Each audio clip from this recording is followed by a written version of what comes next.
C'est un nouveau bracelet électronique, c'est une nouveauté pour les passagers. Je pense que la majorité d'entre eux va choisir cette possibilité plutôt que d'aller dans un hôtel Corona.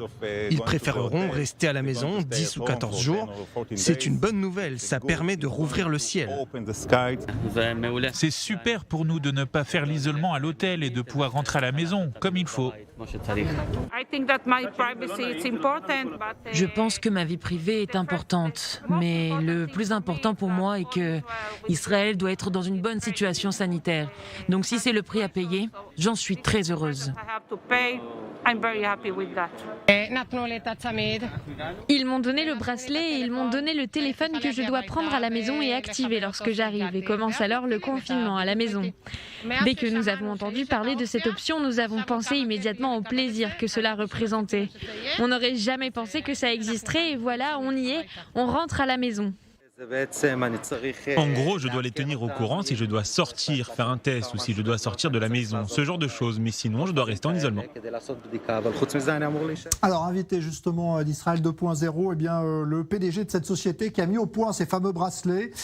Cette société s'appelle Supercom et son PDG, Ordan Trabelsi, est avec nous. Bonsoir, merci d'être là.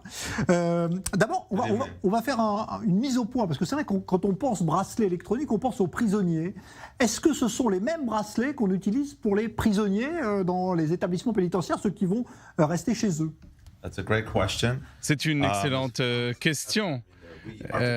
Notre technologie existe depuis une quinzaine d'années et elle sert à toutes sortes de situations. Par exemple, dans les hôpitaux, les patients qui ont la maladie d'Alzheimer, eh bien, s'ils quittent leur chambre, eh bien, on peut les suivre.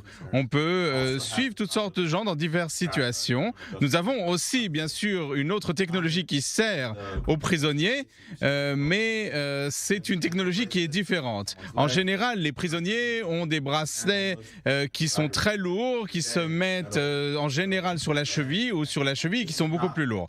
Et ce n'est pas le cas ici. C'est très léger, c'est ergonomique, cela marche au Bluetooth, il n'y a pas de GPS. Vous pouvez le mettre sur votre cheville ou votre poignet et cela communique et cela répond à la question: est-ce que vous êtes chez vous ou pas? C'est une technologie qui est différente, mais bien sûr, c'est une bonne question. Alors, comment est-ce que vous avez pensé que est-ce que c'est vous d'abord qui avez proposé au gouvernement israélien en lui disant voilà, on a cette technologie qui pourrait servir à éviter cette fameuse quarantaine dans les hôtels, ou est-ce que vous avez été contacté pour qu'on utilise votre bracelet?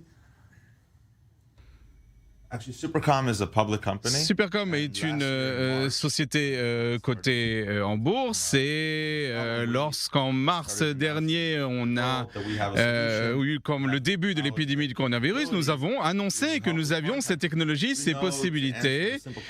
Nous savons répondre à la question très simple qui est-ce que quelqu'un est chez lui ou pas sans prendre de données personnelles, sans violer la vie privée avec l'aide de ces bracelets.